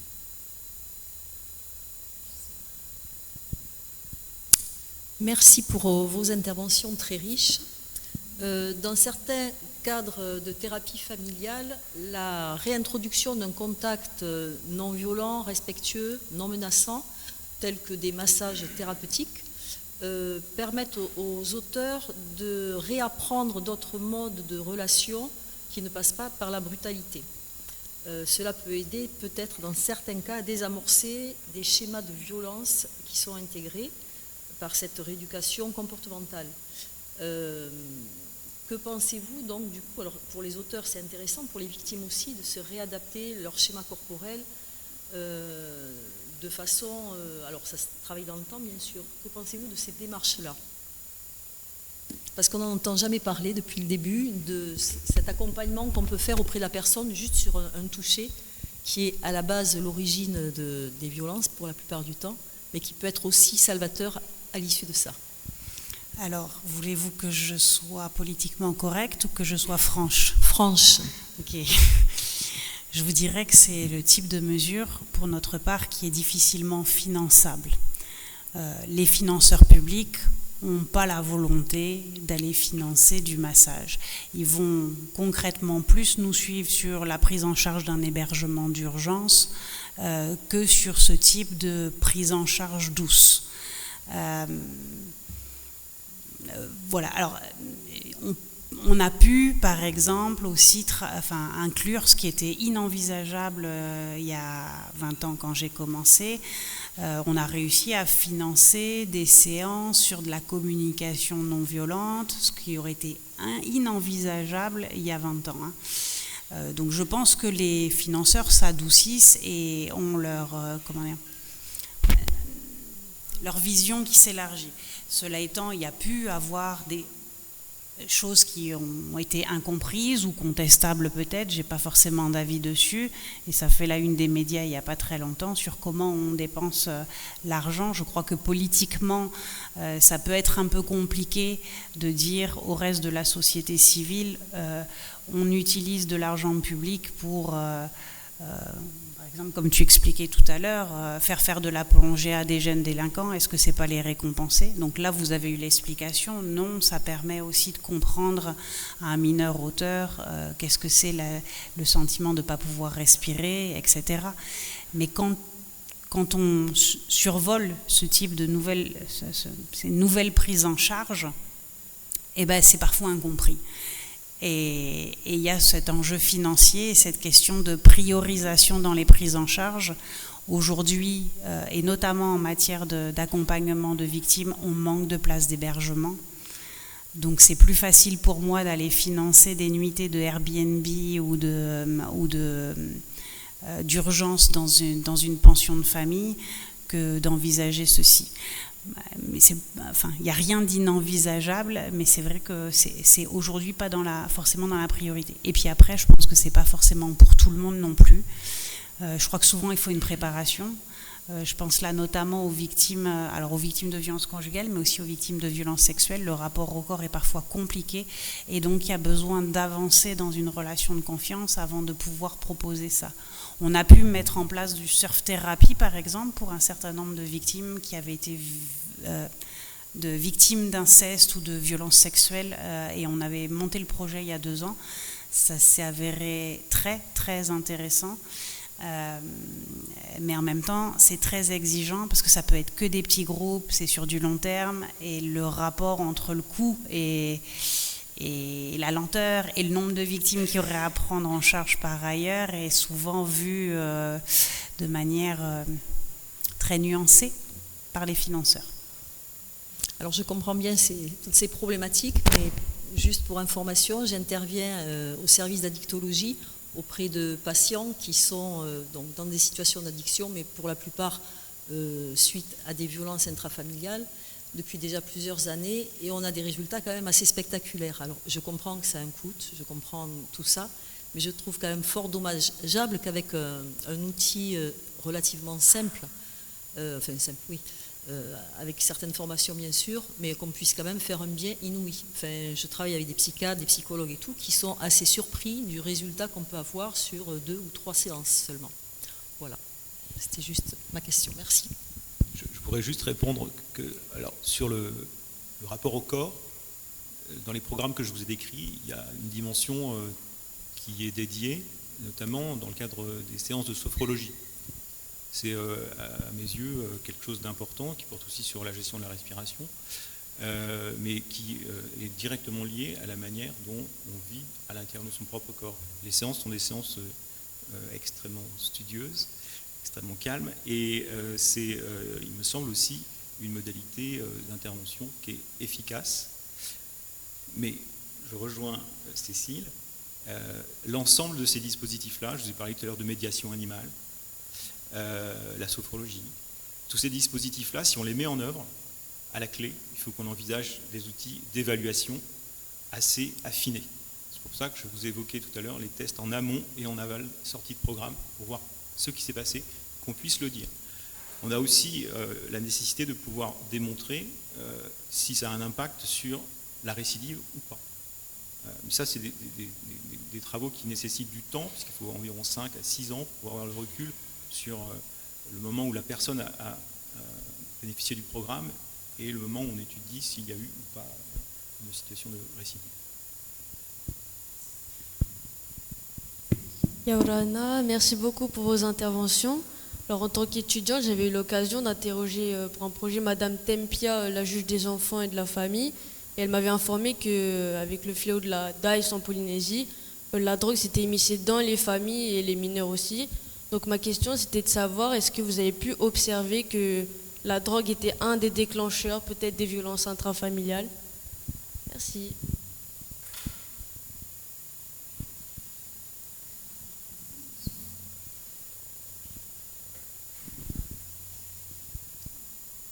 Pour le coup, à la PJJ, là, sur les 18 situations que j'ai évoquées,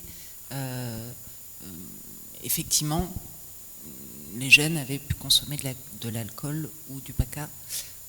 L'ICE reste encore, nous, dans les prises en charge à la PJJ, résiduelles. On est plutôt sur des... Alors, c'est vrai que nous, même les jeunes qu'on ne suit pas dans le cadre d'une infraction liée aux stupéfiants, lorsqu'on travaille avec eux sur un bilan de santé, on a 70% des jeunes qui disent qu'ils consomment très régulièrement du cannabis, les consommations d'alcool festives le week-end.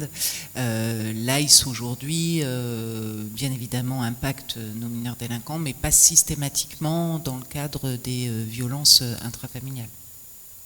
Mais là aussi, on est quand même sur un nombre très réduit, donc je ne peux pas du tout faire de généralité. D'autres questions?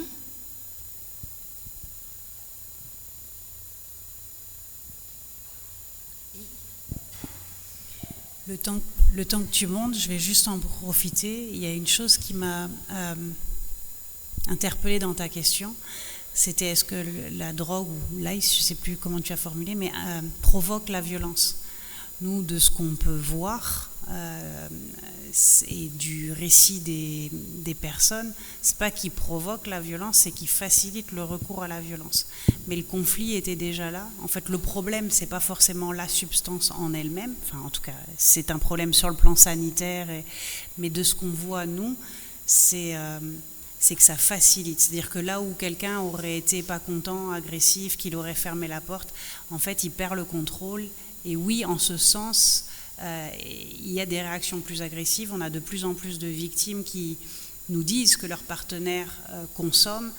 Et en fait, c'est comme nos limites dans la violence. C'est-à-dire que là où il y aurait une bousculade peut-être avant, eh ben, ça frappe très fort, parfois sans limite, avec potentiellement un risque de blessures graves, de mutilation, voire de mort. C'est ça qui est impressionnant, c'est qu'on a l'impression ça ne va pas s'arrêter. En tout cas, c'est les retours qu'on a. Et oui, c'est de plus en plus présent. Par contre, souvent, le problème, on ne peut pas réduire toute la problématique de violence à une problématique il faudrait faire attention à ça. Parce que même si on met tous les moyens sur l'ICE, on aura toujours un problème de violence conjugale, de violence faite aux femmes, de violence sur mineurs. Mais ça augmente la pression sur ce type de situation. Bonsoir, je voudrais vous poser une question concernant, depuis le début de la semaine, pour ma part, il est vrai que je note un problème sociétal très important, les violences intrafamiliales, violences conjugales, les chiffres parlent d'elles-mêmes, l'observatoire qui a été créé.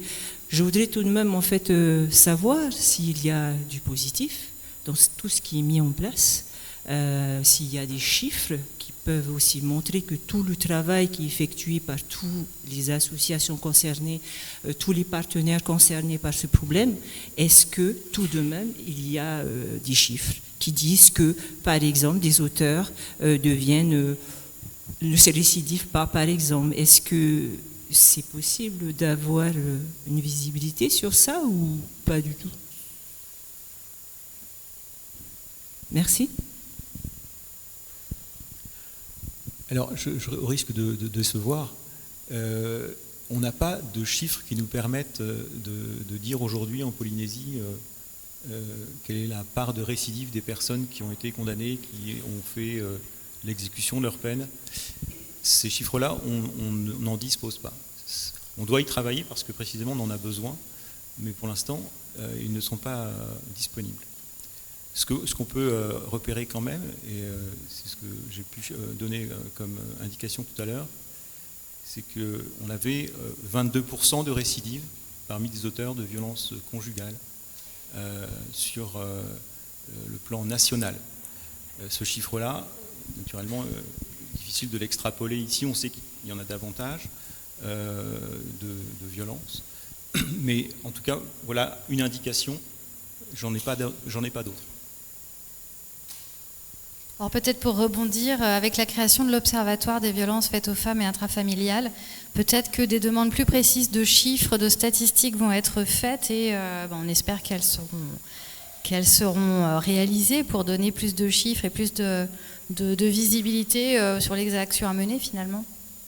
En tout cas, c'était une demande de la première présidente de la Cour d'appel d'avoir plus de chiffres. Alors, elle s'est adressée aussi aux universitaires, mais en tout cas, en tant qu'enseignant en droit, on n'est pas statisticien, donc on ne va pas pouvoir l'aider sur les chiffres, mais sur l'appréciation après des chiffres, des politiques publiques, ça, c'est plus notre boulot. Voilà, je laisse encore une question. Bonsoir. Hier, pendant l'intervention du procureur général à PAEA, il parlait de l'AGRASC et des fonds qui étaient récoltés. Donc une partie était consacrée à l'indemnisation des victimes. Est-ce que c'est toutes les victimes dans différents types d'affaires ou uniquement dans le cas des drogues? Enfin là, c'était, je pense, l'Anis Barbecue, c'était pour une affaire de drogue. Donc est-ce que l'AGRASC récolte des fonds avec la vente des biens et reverse à tout type de victimes? Alors, en fait, l'AGRASC reverse une partie de ce qu'elle récupère au budget, notamment du fonds de garantie dont on parlait tout à l'heure. Alors, ce fonds de garantie, il indemnise, il prélève une partie sur chacune de nos assurances, il y a un prélèvement là-dessus, mais Sarvi, Civi, enfin ce qu'on appelle FGTI, le fonds de garantie a plusieurs antennes, dont le Sarvi, dont le fonds de garantie pour les victimes d'infractions et d'actes de terrorisme, d'actes de terrorisme et d'infractions, et puis le FGA, FGAO, avec le fonds de garantie pour les victimes notamment d'accidents de la circulation, issus de la loi Badinter. Et l'AGRASC alimente en partie. Après, l'AGRASC, il alimente aussi la MILDECA notamment, la mission interministérielle de lutte contre les drogues et toxicomanie, qui, elle, finance un certain nombre de mesures visant à prévenir la commission d'infractions, visant à sensibiliser sur les consommations d'alcool et de drogue aussi. Et par exemple, on a pu, alors nous sur le pôle auteur, bénéficier du soutien de la MILDECA pour pouvoir mener des actions de responsabilisation aussi sur les auteurs d'infractions. C'est la MILDECA aussi après qui va financer parfois du matériel de vidéosurveillance, le FIPD aussi.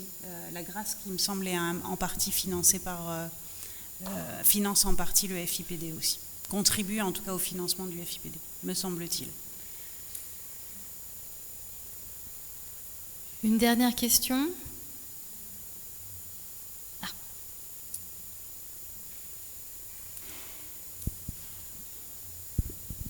Ceci n'est pas une question, mais je voudrais inviter justement les étudiants en droit de se lancer dans des études sur le phénomène VIF, sur justement les résultats statistiques dont nous avons besoin pour pouvoir changer les choses.